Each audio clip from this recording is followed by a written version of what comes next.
She doesn't look like someone who flies first class. The words cut through the terminal like a knife. Loud. Clear. No shame. Passengers at Gate 4 turned their heads in unison. Silence rippled through the crowd. No one could quite believe what they just heard, especially not from an 11-year-old girl, repeating her mother's bigotry with the casual confidence of someone taught that hate is normal. This wasn't just another travel inconvenience. This was a full-blown confrontation of prejudice, playing out in real time at Denver International Airport. And at the center of it all stood Danielle Grant, a poised, successful black CEO, clutching her laptop bag, wearing her signature navy blazer, and preparing to board a flight that could change the future of national infrastructure. Jessica Langley, white, wealthy, entitled, had just demanded that Danielle move seats so her daughter could be more comfortable. What happened next would not only stun the passengers within earshot, it would go viral as a defining black story of leadership, dignity, and power clashing with privilege. Before we take you back to how this all started, and trust me, you'll want the full picture, take a moment to think. Have you ever witnessed someone being treated like they didn't belong, simply because of how they look? Did you speak up? Or did silence win? This story isn't just about a CEO, a mother, and a child.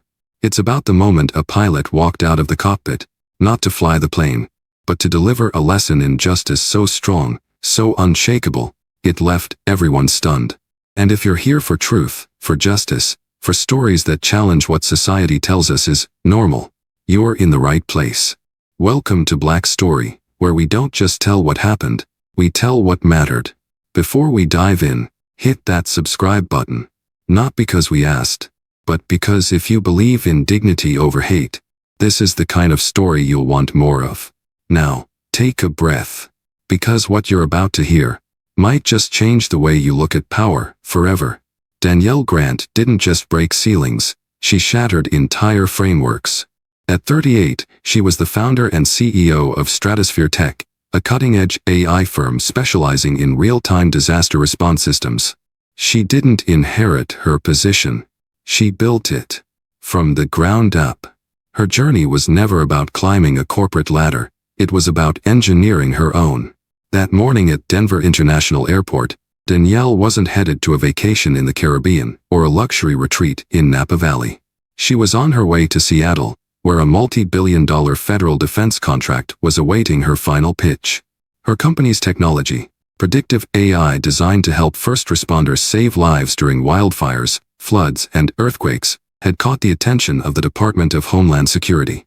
If this deal went through, it would lead to the nationwide deployment of tech that could reduce emergency response time by up to 60%. That wasn't just progress. That was impact.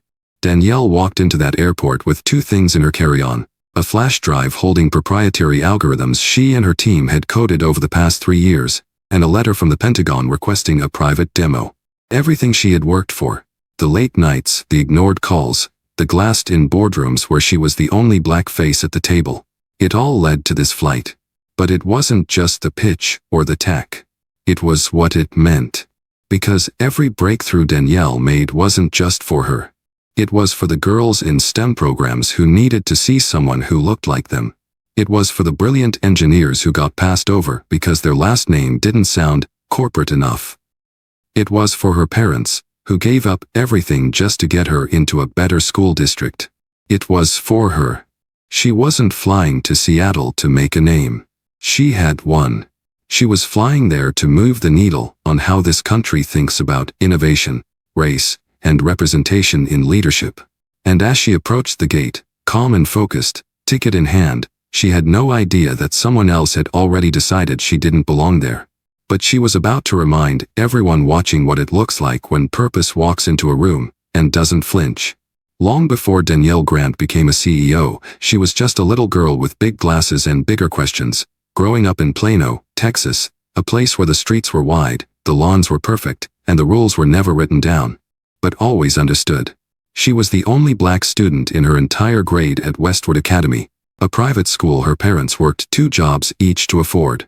Her mother, a nurse who picked up every weekend shift, and her father, an electrician who took on extra side work after hours, made sure Danielle never lacked pencils, notebooks, or belief. But they couldn't shield her from everything. Danielle learned early what it felt like to be othered. Like the time in 3rd grade when she wasn't invited to a classmate's birthday party, even though everyone else got an invitation. Or the moment in 6th grade when a teacher looked surprised that her science fair project was actually her own work. "This is very advanced," the teacher had said, eyes scanning the trifold board as if expecting a hidden signature from someone else. But Danielle didn't break. She built. Every microaggression, every backhanded compliment, every double standard, she turned them into fuel. She spent her after-school hours in the public library, checking out books on quantum physics and computer science while other kids were at dance class or soccer practice. She wasn't trying to prove her worth. She was training her mind to take up the space the world said wasn't hers. By the time she turned 17, she had earned a full ride to MIT, not because she checked a diversity box, but because she scored in the 99th percentile across the board. While other students took summers off, Danielle interned at NASA. By the time she was 25, she had launched her own data analytics startup from her tiny apartment in Atlanta. Danielle's life wasn't a fairy tale. It wasn't a story of overnight success. It was a slow, deliberate climb, step by step, code by code, meeting by meeting, through rooms where no one saved her a seat. So she brought her own chair, and eventually, her own table. She learned that some people build walls, others build doors, but the rarest ones, they build systems that let the next generation walk through without asking permission. Danielle Grant was that rare kind, and the world was about to remember exactly who she was.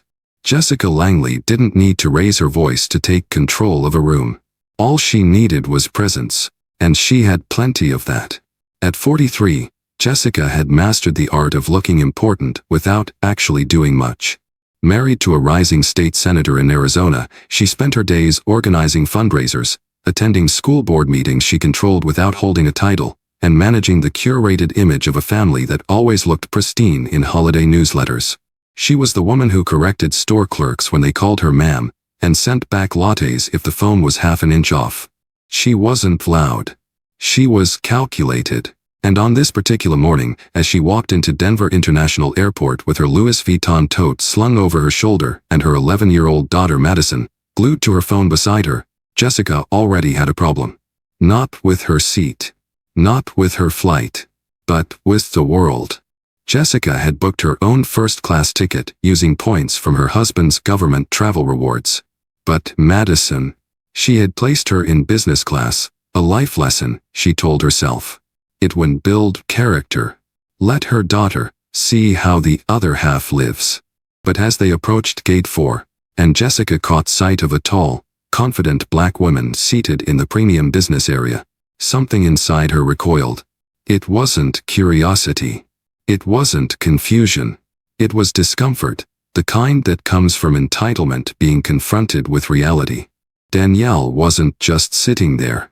She was owning the space, calmly reviewing documents, sipping her espresso like she had done it 1,000 times before. Because she had. Jessica's eyes narrowed. She didn't see a tech mogul. She didn't see a keynote speaker. She didn't see a woman preparing to save lives with AI-driven infrastructure. What she saw was someone who, in her unspoken worldview, didn't belong. She whispered something to Madison, who peeked up from her screen and looked directly at Danielle. "Mom," Madison said under her breath. "Is she sitting where I'm supposed to be?" Jessica didn't answer. Not yet. But her silence wasn't quiet. It was loading. And within minutes, that loaded silence would explode into a public display of entitlement so shocking, even airport security would pause to watch it unfold. The boarding area for Flight 227 to Seattle was quiet, that in-between moment when people had found their seats, settled in with their coffee, and waited for boarding groups to be called. Gate 4 had the usual mix: suits on phones, kids with tablets, couples bickering softly over boarding passes. Danielle sat near the velvet rope separating priority boarding from the rest. Her focus was sharp. Laptop open. Earbuds in. She was reviewing slides for her pitch deck, a mix of clean data visualizations, climate risk maps, and budget forecasts broken down to the decimal. She looked calm, but anyone paying attention could feel the gravity she carried, like someone who'd been here before and knew exactly where she was going. She didn't notice Jessica Langley at first. Jessica, however, noticed her the moment she stepped into the gate area. Madison was trailing behind, dragging her glittery pink suitcase, earbuds in, mouthing lyrics to a pop song. Jessica scanned the room automatically, the way people with too much control often do, checking for anything out of place. And then she froze. There, in the premium section, sat Danielle, confident, composed, and very much unbothered. Jessica's eyes darted to the boarding signage. Business class. Confirmed. Her lips tightened. She turned toward the gate agent and cleared her throat, just loud enough to be heard. "Hi, excuse me," she began with a smile as thin as tissue paper. "I'm a little confused. Is that woman over there in the right section?" The gate agent blinked, taken off guard. "Yes, ma'am. That's Ms. Grant. She's in business class." Jessica tilted her head. "Go. Okay. I just wasn't sure. It's just, my daughter will be seated next to her. And I'm not trying to be difficult, but we've had situations before." The agent's face didn't change, but something in her eyes did. She simply nodded and returned to her screen. Jessica walked back to Madison, lips pressed tight. Then she leaned down, whispering just loud enough. "Stay close. We'll fix this." The message was clear. Not just to Madison, but to the people around them who were now beginning to watch. Passengers, crew, even a pilot at the far end of the gate. Something was building at Gate 4. And it wasn't turbulence. The first boarding call echoed over the intercom. Pre-boarding for families with small children and passengers needing assistance. Danielle stood, calmly closing her laptop. She tucked it into her leather bag, adjusted the sleeves of her navy blazer, and reached for her boarding pass, already printed and ready. Her seat was 3A, business class window. She had chosen it herself. Quiet. Efficient. Focused.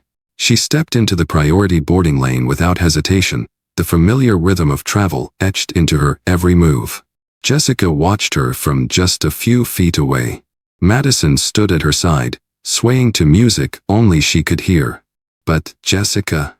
She was laser-focused. And as Danielle approached the scanner, Jessica moved, not to board, but to intercept. She cut across the carpet, heels clicking sharply, her tone already rehearsed in her head. "Excuse me," she said, stepping directly in front of Danielle, blocking her path. "I think we need to clear something up." Danielle blinked, taken by surprise. "I'm sorry." Jessica's smile was tight, almost convincing. "That seat. 3A. You're assigned there." Danielle raised an eyebrow. "Yes, I am. Is there an issue?" Jessica gave a soft chuckle, as if the misunderstanding was mutual. "It's just that my daughter is sitting next to that seat, and she's not used to certain kinds of situations." Danielle said nothing. She didn't have to.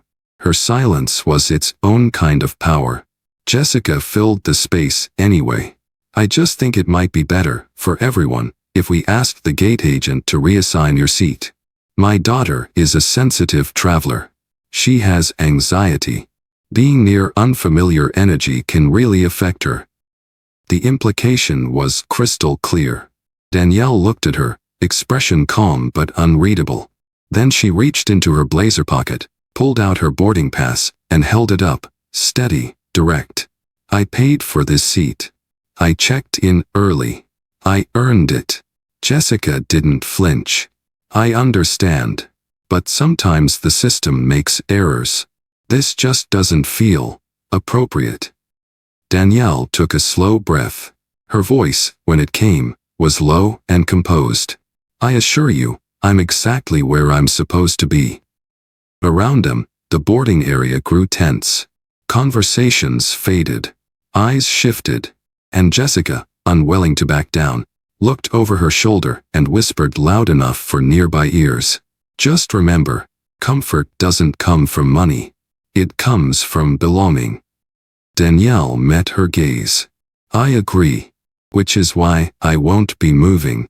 Danielle didn't raise her voice. She didn't flinch. She didn't explain herself, because she knew she didn't have to. She stood in the middle of the boarding lane, surrounded by rolling suitcases and polite silence, her posture tall and composed, as if she'd faced moments like this before, because she had. Just not this blatant. Not this public. Not with a child watching from behind someone else's shadow. Jessica's words lingered in the air like smoke. This just doesn't feel appropriate.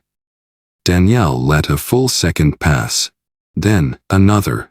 She could have said 1,000 things. About her company. About her resume.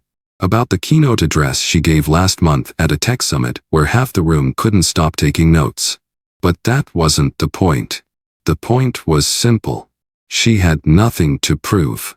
So instead, Danielle looked Jessica directly in the eye and spoke in a voice even and warm, but steady enough to stop a freight train. Let me tell you something, she said. Every seat I've ever earned in my life, I've had to work twice as hard for. Not because I wasn't qualified, but because the world taught people to look at me and expect less. Jessica blinked. Danielle continued. I'm not here to disrupt anyone's comfort. But if comfort means asking people to disappear so you can feel superior, then maybe comfort is the problem. Several passengers behind them froze mid-step. A man nearby lowered his phone. Even a gate agent paused, quietly observing. Danielle adjusted the strap on her bag, nodded toward the boarding tunnel, and said softly, Now if you'll excuse me, I have a flight to board. And a meeting that could change how this country handles disaster response. But you already knew I didn't come here to play small. Jessica didn't answer. But Madison looked up, her earbuds pulled halfway out, suddenly curious. She didn't understand all of it, but she felt something shift. The energy, the power, the truth. Danielle stepped past them and scanned her boarding pass. A soft beep. Green light. She walked down the jet bridge without looking back. She didn't need to. Because in that moment, she wasn't just boarding a plane. She was reminding everyone in that terminal what it means to lead without apology, and to exist without needing permission. The moment Danielle disappeared into the jet bridge, the boarding area didn't go back to normal. If anything, the tension only thickened. What had been an awkward encounter moments ago was now something more. A shift. A reckoning. Passengers who had been scrolling their phones or flipping through magazines were suddenly wide awake, glancing sideways, whispering under their breath. The atmosphere wasn't loud, but it wasn't silent either. It was the kind of silence that speaks, the kind that leaves something hanging in the air. Jessica stood near the boarding lane with Madison, arms folded tight, her face unreadable. But the damage had already been done. People had heard her words. They had watched her try to frame her discomfort as a matter of etiquette, when it was clearly something deeper. Something uglier. A man in his 50s wearing a tailored blazer leaned toward the woman next to him and said in a low voice, Well, she had a point. That kind of confrontation just doesn't belong in the boarding area. The woman looked at him. She didn't nod. She didn't smile. She just turned to him and said, No, sir. What doesn't belong is telling someone they're out of place when they've done nothing wrong. That was the first crack. Another passenger, younger, maybe late 20s, stood up from his seat along the back wall and walked to the gate counter. Hey, he said, loud enough for others to hear. That woman, the black woman in business class, is she a frequent flyer? The gate agent nodded. Yes, sir. Platinum member. He turned around and made eye contact with Jessica. Just making sure, he said. Jessica turned away, but the room had shifted. Small things began to happen. A mother adjusted her position so she was now standing between Jessica and a group of younger passengers. A flight attendant, watching the whole scene from the side, quietly radioed the cabin crew to alert them of a possible passenger sensitivity issue. Lines weren't drawn loudly. They were drawn in glances, body language, micro-decisions. But it was clear. People were choosing. Not just sides, but values. And the woman some had tried to erase had already left a stronger impression than Jessica ever intended. Captain Logan Price had been flying commercial for over 16 years. Before that, he flew C-130s for the Air Force, navigating war zones, emergency evacuations, and missions he still couldn't talk about. At 47, Logan had the kind of presence that didn't need introduction. People felt it when he entered a room. Calm, grounded, in control. He wasn't the kind of man who liked drama. But he knew how to handle it. When the gate agent quietly stepped into the cockpit just minutes before departure and said, "Captain, there was a bit of tension during boarding," he didn't ask for a play-by-play. He asked a simple question: "Is everyone seated safely?" "Yes," the agent replied. "But one passenger is creating discomfort for others. Not physically. Nia, socially." Logan looked up. Who? The mother of a girl in business class.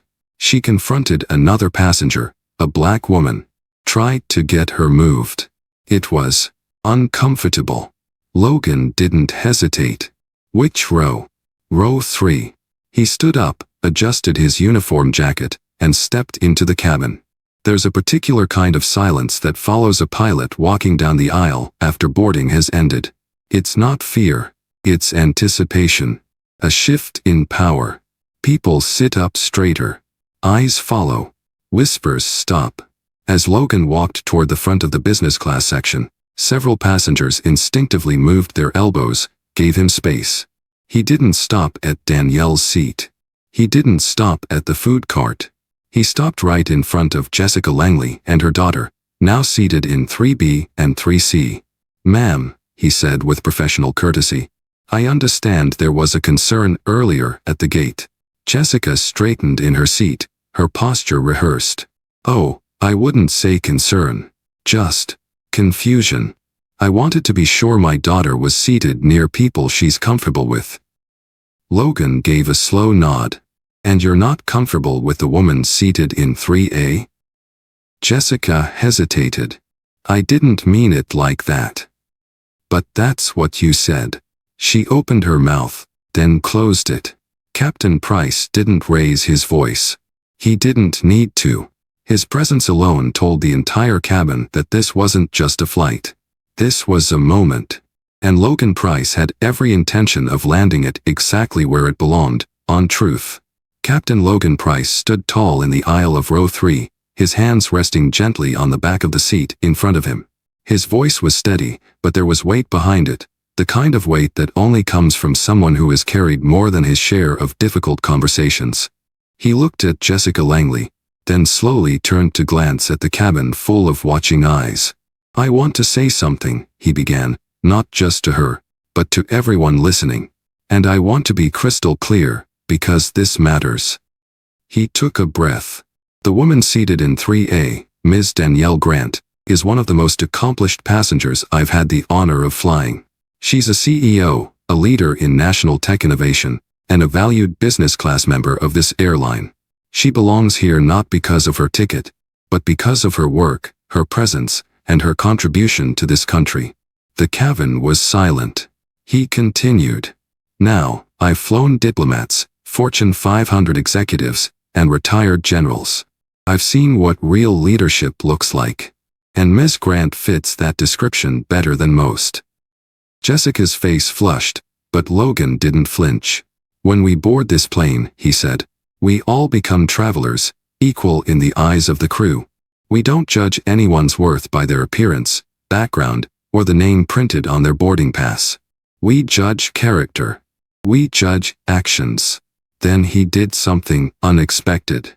He looked down at Madison, Jessica's daughter, who had gone quiet, unsure now of what to believe.